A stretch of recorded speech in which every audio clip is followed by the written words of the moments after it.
Why Jimmy Butler being on the Golden State Warriors should make you feel better about this gauntlet of a schedule that the Warriors have to start. You are Locked On Warriors, your daily Golden State Warriors podcast. What are they going to say now? Part of the Locked On Podcast Network, your team every day.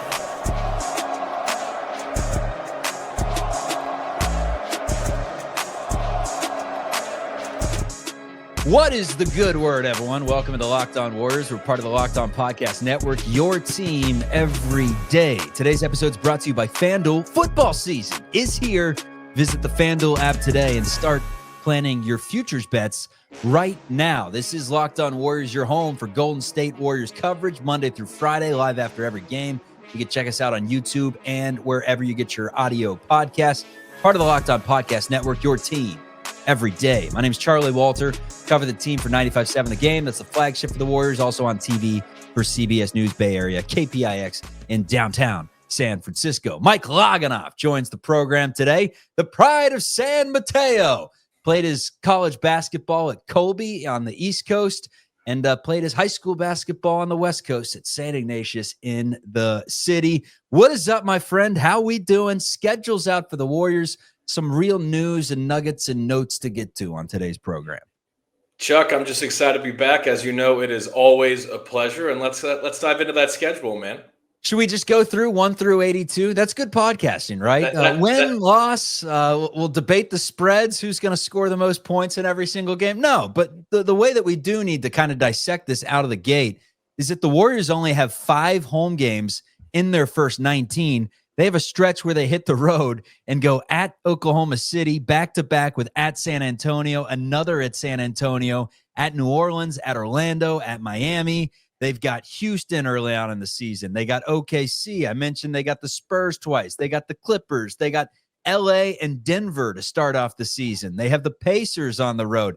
This is an extremely difficult schedule to open. It's an extremely difficult schedule to end the season, as they have the Clippers, they have the Lakers, they have Houston, they have Cleveland, they have San Antonio, they have Denver. That's a look at 6 of their final 8 games of the season. So our thought is, all right, it's got to lighten up at some point. And fortunately, it does around the holiday season. We should be getting some treats with the Brooklyns, the Charlottes, and the Utahs of the world leading into the new year. But that's a gauntlet right off the bat, man. No rest for the wicked, it seems, Chuck. And the NBA also clearly does not give any favors to aging teams with aging stars, despite the fact that they've been. I want them early, man. I want those games early. And what here? But I'm also saying about the back-to-backs that they have too, above the league average, right? I mean, you can chalk those up for some schedule losses throughout the course of the season. But agreed, good to get some good competition early, get some benchmarking in. And also, too, I mean, let's just assume in this discussion, Al Horford's on the team, Melton's on the team, just for the sake of if we start thinking about matchups and maybe we assume that JK has been shipped for something of equal value, like we'll talk about later, right? But I think it's going to be incumbent upon the Warriors to take these initial games fresh out the gate very seriously, right? You can't kind of be lackadaisical. I mean, last season too, we saw them start off the year. What was it, 12-3, I think. But when you're going up to Portland, they're going to be a scrappy team, right? They kind of leaned into that defensive identity. I think we'll probably see them keep pushing forward with that identity with the acquisition of Drew Holiday and whatnot. But it's games like that you just got to get. You got to go up there to Portland and take care of business. You got to take care of Memphis when they're coming home. You got to take care of Pacers on the road. You got to take care of the Kings. You got to take care of the Suns. You have to give yourself some margin for error. And whenever you have a winnable game, you can't just expect that, the third quarter is going to come around, or the fourth quarter is going to come around, and then we're going to flip the switch. The Warriors don't have that ability anymore, right? They have to play a consistent 42 minutes of basketball on brand, on style, play with defensive intensity, and to give themselves the best opportunity to win some games. So gauntlet fresh out the gates, but like you said, it's a good way to start the season off. And they're used to it. It's the same way that they had to face the adversity last year when Jimmy Butler joined the fold. They knew that they had to win some games because they were a little bit behind the 8 ball. They were 3 or 4 games back of the 6 seed when they got JB. they had to start winning some games. And frankly, almost any other season, they probably would have avoided the play-in because they were so damn good. The issue was everyone else in the league was winning also. I do like how, assuming the Warriors can go into the season healthy and assuming at some point they get to sign some players and actually work out with some of these guys, it feels like, we're nearing the end of August. They might be bringing us down to Chase Center, Chuck. I mean, at some point, Pat Spencer's not coming back. I can't play lax, but I could throw up some jumpers, not good ones.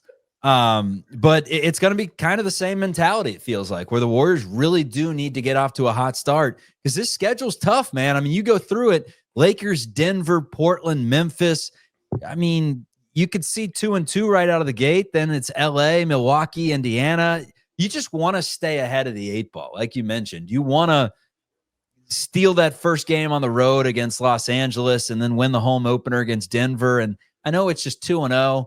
And a season ago proved that even when you start off 12-3, things happen.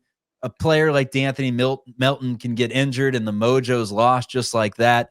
But they had room for separation, right? They had some room for error. And because they had that margin for error last year, they went November, December, and maybe even part of January. It was like legit month and a half where they didn't win a single back-to-back game. They just lost 3 in a row. Then they'd win 1. Then they'd lose 4 in a row. Then they'd win 1. They lost 2 in a row. And they were still in a position where they could make a trade at the deadline and, make it to the second round of the NBA playoffs. And the only reason that was possible is because they won games early. They started off 12-3, and they entered last season with that hit the ground running type mentality that we saw really at camp when they went to Hawaii, and we're talking good vibes. And then we saw it in preseason, where game 1 against Sacramento, they set like an NBA record of threes. And, they were diving on the floor playing really hard, which I thought they set a really good tone before everything kind of just fell apart towards the end of the calendar year.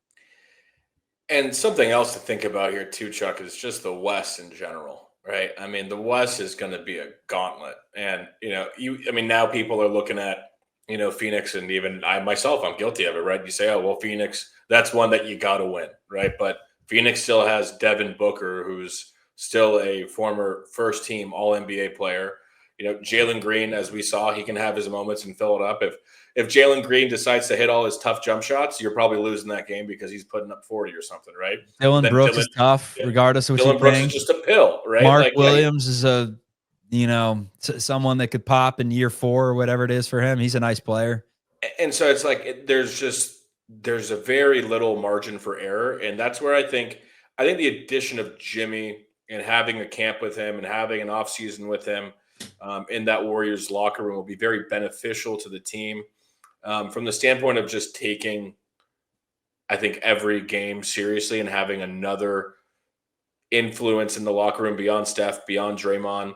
But someone like Jimmy, who's just got another, hard-nosed, fierce competitor and really a strong competitive edge to him, that when you're going into, Philadelphia like the Warriors were at the end of last season and they end up dropping that game on the road, you hope that having another strong, competitive veteran presence will encourage the team to take all of those games seriously.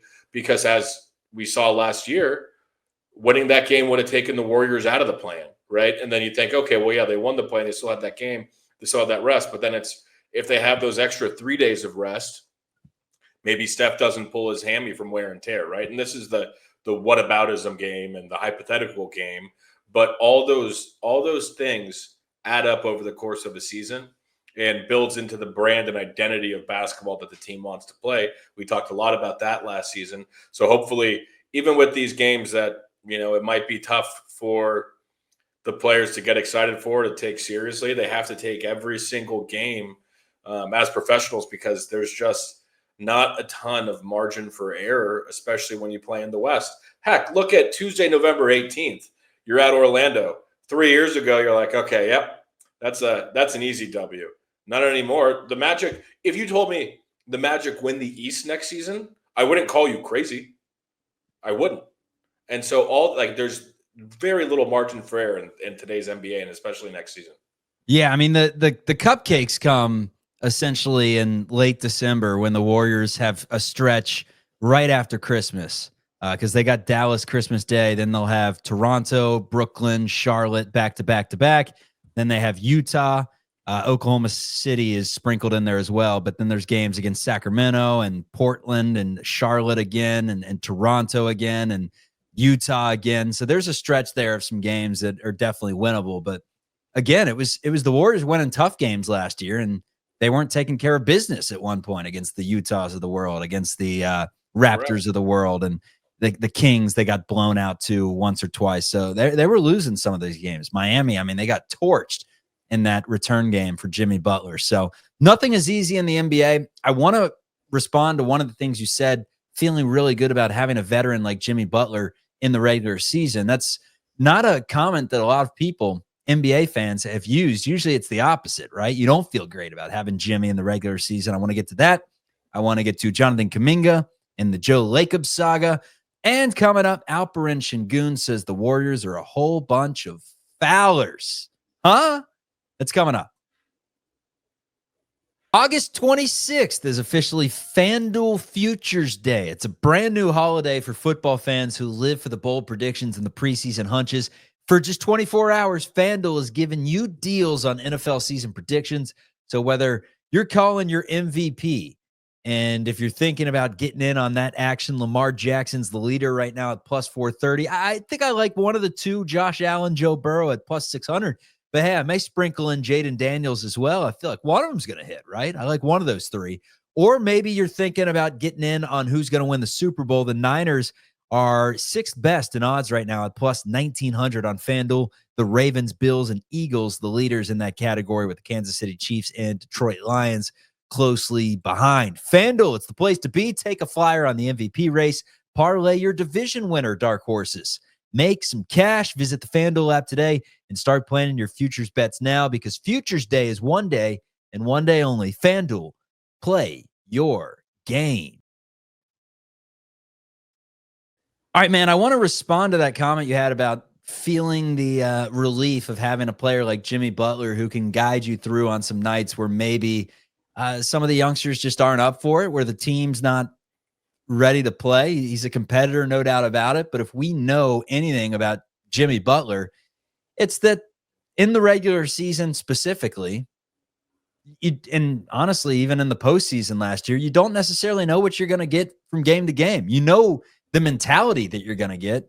You know you're going to get a guy that plays hard and that distributes and tries to get his teammates open. But, I mean, if there's a game where Steph's out for load management or whatever, and you got Jimmy and, you know, he's feeding Pods and Moody and Buddy in the corner, and they're missing threes left and right, and Jimmy's not taking over, the Warriors probably aren't winning that game. And that's where you look at Jonathan Kuminga and say, all right, well, there's another hand that, while maybe not steady, while maybe not extremely consistent, that's someone that any given night can go out there and give you 25. Al Horford's not going to do that. D'Anthony Melton's most likely not going to do that. Where are the Warriors going to get those points if Jimmy during the regular season does what he's done in the past? And that is score 25 one night and then score 8 and shoot 5 times the next. Yeah, I think also the regular season production that we saw of Jimmy when he joined the Warriors last season after the trade. I mean, that was pedal to the metal, though. He knew what was at stake and he had the rest.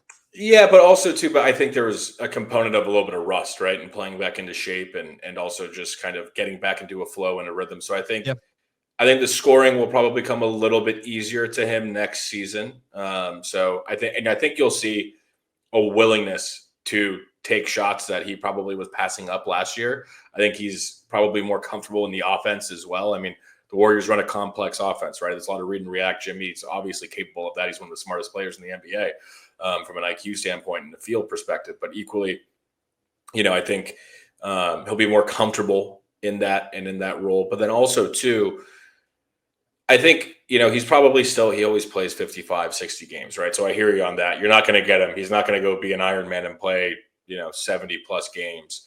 But still, I think having a number 2 next to Steph, which is what Warriors fans and journalists and the like and commentators and pundits and podcasters and NBA analysts like myself, Chuck, were clamoring for, over the course of the last several seasons and years.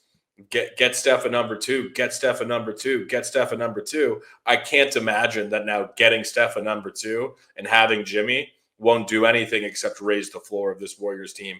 If even not on the offensive end of things, and let's say, Chuck's 100% right on that. On the defensive side of the ball, I mean, with him and Draymond and then whoever else might be coming in this season, we were a top 5 team on the defensive end after the Jimmy acquisition. And I think that's where the Warriors are really going to hang their hat, because when you think about playmaking, it's not just on the offensive end of the ball. It's also on the defensive side of the ball, right? I mean, how many times did we see Jimmy last season kind of run up and just steal an entry pass, right? And then, Pods is leaking or Moody's leaking, whoever it is, easy 2 points, right? And so it's those little sorts of things that I think will be really helpful. And then, frankly, also his ability to get to the free throw line slows down the pace of play, which, it makes a difference for an aging veteran team. People will probably say, "Oh, Mike, you're kind of splitting hairs there," but it's true. Having those couple of minutes to catch your breath will make a difference over the course of the season and in individual games. And I heard a stat recently that Jimmy, I think it was on his post touches, I think he was going to the free throw line I think it was like 35% of the time. So 35% of the time he was going to the free throw line. I don't remember the exact proportions otherwise, but a certain proportion of that he's also making the basket, and then the remainder of it is a missed shot, right? So someone that, you can still get to the line, try and get offense when things get ugly, or if you just got to get to the line and kind of try to get some shots on goal, as he says. So that's what I would say in that argument of, yes, he may not play all the time, and yes, there could be a little bit ups and downs, but I think overall he's a floor raiser over the course of an 82-game season. I think Jimmy would have really helped in that NBA Cup quarterfinal action last year where they lost to the Houston Rockets. And the reason I bring this up, obviously, is because I went back and watched the entire fourth quarter today due to the fact that Şengün was talking about, Alperen Şengün, big man for the Houston Rockets, was talking about how the Warriors, they just foul. They foul all the time. More respect to them. Refs don't call it. Regular season, they let them play, but or other ways, they called the foul, and then postseason comes and they let them play. And all Warriors fans are probably thinking, do you not remember that series? Like, Brooks was going after Curry, and Curry's Amen Thompson undercuts Jimmy Butler. Yeah, there were fouls everywhere in that series. So I guess it goes both ways. That's why I love the Rockets beef. This is what makes the NBA great, is a rivalry like this where you have Brooks going at Draymond. Now, I know they don't have it this year, but they got the Durant factor. Durant didn't want to come back to the Bay. He's always throwing shots, it feels like, to the Warriors behind the scenes. So, but I watched that NBA Cup final, and a couple things stood out. One, Şengün absolutely cooked Looney in the final few minutes of that game. Draymond turnovers were the difference. It was 90-84 with 1:30 left, and a 6-point game with Jimmy Butler. I feel like you're in a good spot, right? The Warriors didn't blow too many of those. I know they did against the Spurs down the stretch of the season, and there was another one or two, maybe even the Clippers. They had a 1 or 2 point lead late, but not 6 with 90 seconds. Like, Jimmy's that calming presence that you feel like just gives you another option. But watching that game, I don't know if Wiggins was playing or if he just didn't touch the ball in the final 90 seconds, because I did not see him once. But the Warriors were up 6, 90-84. With 1:30 left. Draymond turned it over a couple times. Curry turned it over. There was 12 seconds left on the game clock, 9 on the shot clock.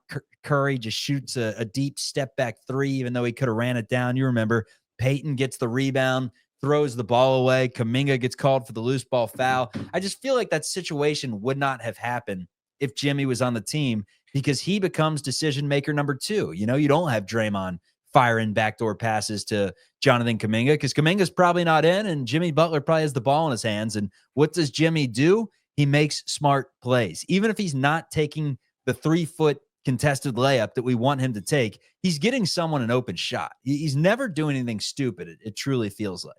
And it just gives you another look too, because at the end of games, we've seen the Steph high pick and roll work beautifully, right? I think it was it not the Mavericks at Warriors for the first NBA Cup game when Steph hit that shot over Derek Lively, made him dance and look like a, you've seen Harry I don't Potter even know if before. that was two-man action with Draymond, man. That may have just been, him feeling it for a night and going to work with his ball handling. Yeah.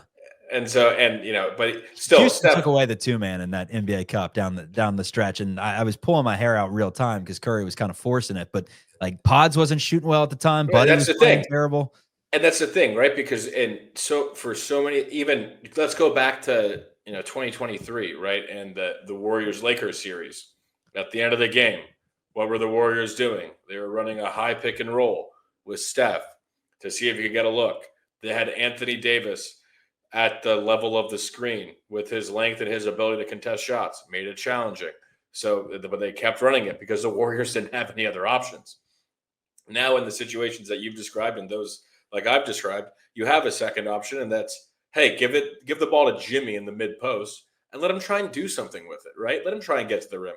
Let him try and get to the line. Or maybe he attracts two and then gets a wide open look for a Pods or for a Melton or whoever else is on the team next year, because it's still, we're over halfway through August and the Warriors haven't made any moves except for losing Loon.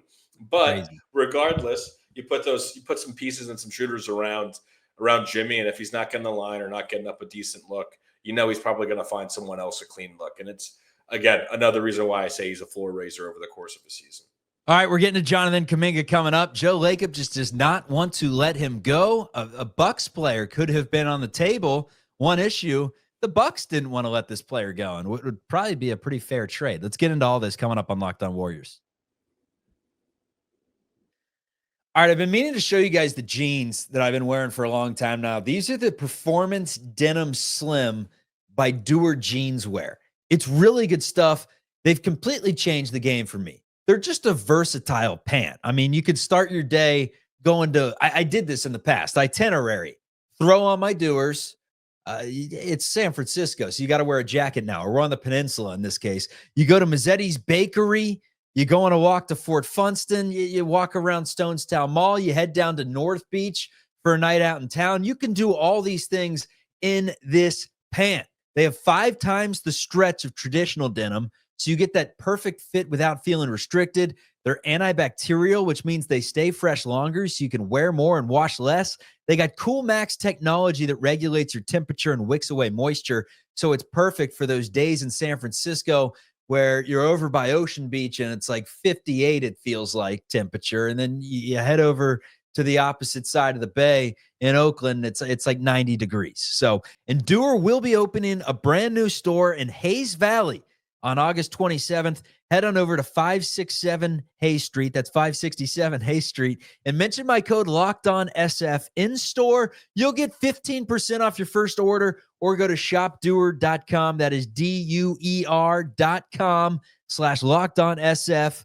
for 15% off online. Trust me, once you try them, you will not go with anything else.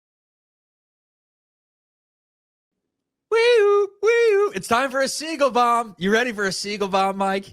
I'm ready. Let's do it. Brett Siegel of Clutch Points, over the weekend, I believe it was, stated that the Warriors were interested in Bobby Portis in a sign and trade with Jonathan Kuminga, and the Bucks didn't want to give up Bobby Portis. So forget the Giannis talks.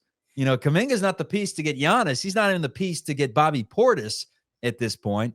More news coming out that Joe Lacob told Jonathan Kuminga he wants him in Golden State for, quote, a long time, per Ramona Shelburne, who said that the Warriors, Ramona of ESPN, of course, she said that the Warriors basically should extend another year in this deal, 2 plus the team option for the 3rd year. So Kuminga feels a little bit more of control there. Whatever. One issue, he wants to leave. Now there's the reports coming out saying that he doesn't necessarily want to. He just wants the Warriors to quit screwing around and making a commitment to him long term, instead of essentially making him a trade piece when he's kind of said he wants to be traded. It's very confusing. I'm trying my best to not get annoyed by the entire situation. It's annoying, though. It truly is. No, I was going to say, Chuck, if you weren't annoyed with the situation, then you're certainly doing better than me. But look, I mean, I think the Siegel bomb and the Kuminga Portis talk, if that's true, I think it's really encouraging for Kuminga's market value, isn't it? And the fact that the Bucks don't even want to give up Bobby Portis for a young and up and coming asset and players. So I think that kind of tells you the state of Kuminga's market value. Granted, I mean, the fit with Kuminga and Giannis would be pretty horrendous in my opinion, but neither here nor there. I think though, if the Warriors think that they were going to be able to use Kuminga as a future potential asset for Giannis, then they're clearly very far off his market value and how other people value him. The point on Lacob is, who's pulling the strings here? Is it Steve? Is it Joe? What's Mike's position on the entire thing? Like if Steve says, look, we can't play him 35 minutes a game and expect to win, and Joe says, well, we think maybe not this second, but we still think he's the future and we should give 3-4 years to him. Like if those two were at a stalemate and Mike Dunleavy's the deciding factor, what do you think Mike Dunleavy thinks about Kuminga? Because we truly don't know, it feels. He ships him. I think he was going to trade him for Durant, right? Yeah, I think Dunleavy's willing to make a move. Yeah, it's of course. Yeah. Katie would have been a little bit different. But yeah, I think we know what Steve Kerr's opinion of Jonathan is. I think on a spectrum of Kerr on one side, Lacob on the other, I think Dunleavy's closer to Kerr than he is to Lacob. I think also, though, Lacob says a lot of things about, I want Kuminga to be in a Warriors uniform for a long time. He said the same thing about Poole and like a week later. Yeah, and he said also he wanted Clay to be a Warrior for life. How'd that work out, right? So, this could be some positioning. This could be some gamesmanship. The other thing that I think is quite interesting, though, is and where do the reports come from? Whose camp is leaking all this stuff every other week? Where's Siegel getting the report that Bobby Portis was on the table, but not Shams or Wendy or whatever? I don't know, man. Well, this is. I think that what you're hearing now about Kuminga not wanting to be, that he's now just feeling like he's being treated as a trade asset. It's been reported incessantly that you're saying you don't want to come back to the Warriors. So if you don't want to come back to the team that you're currently under contract with, they're not going to release you. Of course, they're going to try and trade you. They're trying to give you what you want and give you that option. And then now you're saying that, it's you don't like being valued or that you don't like being treated or felt like you're just a trade piece. But that's what you're asking for. And so, don't ask for one thing and then get mad when you get it. I think that's a little bit asinine. That it is. Here we go. The strength of schedule month by month. I was looking for this. I finally found it. So basically the SOS index, the higher it goes, the harder it is. We're talking on a ranking scale of 120. October, they got a 109. April, they have a 112. So the last 2 months, the most difficult. And then November, a 98. December, a 95. January, a 99. March, a 99. February is pretty difficult. But it's pertinent that they get off to a nice start there. Because November, December, some injuries are going to come. It's an older team. And despite the fact that they have the Nets of the world and some of these other teams, I don't think any given night is a given thing for the Dubs. Even though last year, once they got Jimmy, schedule was kind of that way. It got a little bit lighter, and they really did take care of business until Steph got hurt. And then once Steph got hurt, Steph goes down at all, knock on wood, this thing's over. That's why I don't get all this attention being thrown to Jonathan Kuminga right now when it's like, dude, we're in the twilight of Steph Curry's career. He's got 2 years left, and if he's not the main priority of this entire thing, the team stinks. Like we saw him against Minnesota with Kuminga putting up 30, and they stunk. Yeah, they're. What did Van Gundy say about Kuminga? I don't know. Maybe. What did Van Gundy say? You got that verbatim? Yeah, I think. Well, here, let's see. Let me pull it up. I believe, if I recall correctly, he is a. Let's see. Bear with me. I got it for you. I'll read it. Beyond the numbers, Stan Van Gundy wonders whether Kuminga helps his team enough in ways other than scoring, such as passing and crashing the offensive boards. He said, quote, I would say Wagner is a winning player and also Cunningham and Barnes, Van Gundy said. I'm not sure about Kuminga. I don't see the overall understanding of the game that allows him to fit among other guys and help a team play well at both ends. He's only 22 without a lot of experience, so all of this could improve, absolutely, if you're going to have him out there, you have to play through him. To me, he's either a primary scorer on a bad team or a bench scorer on a good team. I also forgot to mention another report came out, and I don't know whose camp is leaking this. Who knows if it's true or not, but Jonathan Kuminga wants a similar contract to Scotty Barnes and to who is the other one that he said? Cade Cunningham, which, I mean, even the stands out there, you got to laugh slightly at that. I mean, Cade Cunningham's like a face of the game moving forward. He's nice. Cade Cunningham is a franchise cornerstone piece that elevates players around him. Jonathan had flashes of that, notably in a game against the Sixers before he got hurt in December. But Jonathan is not on the same tier as Cade Cunningham and Scotty Barnes. And it's that last bit there, Chuck. To me, he's either a primary scorer on a bad team or a bench scorer on a good team. And he doesn't want to be a bench scorer on a good team. He doesn't want to be a bench scorer on a good team. And the other traits that Van Gundy mentioned, it sounds, eerily reminiscent, Chuck, of things that I've been saying. So I don't know. Is Van Gundy just ripping and shipping what I've been talking about? Is he a Locked On Warriors? Is he a subscriber? I don't know, man. Stan, who is he in the burner section? Stan, who are you, man? We're looking for you. Yeah, seriously. And we're trying to find Stan amongst Stans. It's going to be quite tough, Yes, that it is. This is Locked On Warriors. We appreciate Mike Loginoff always for hopping on. Schedule's out. Check it out. Here, I got it on the screen for everyone if you want to check it out. This is the Golden State Warriors schedule as we scroll through some of these games that they have coming up. Enjoy that on the way out on the show. This is a good time to tell those listening on the audio podcast. This is why you watch on YouTube. We give you some of the nuggets that you can only see with the video in front of you. Logging off before we log it off of today's show.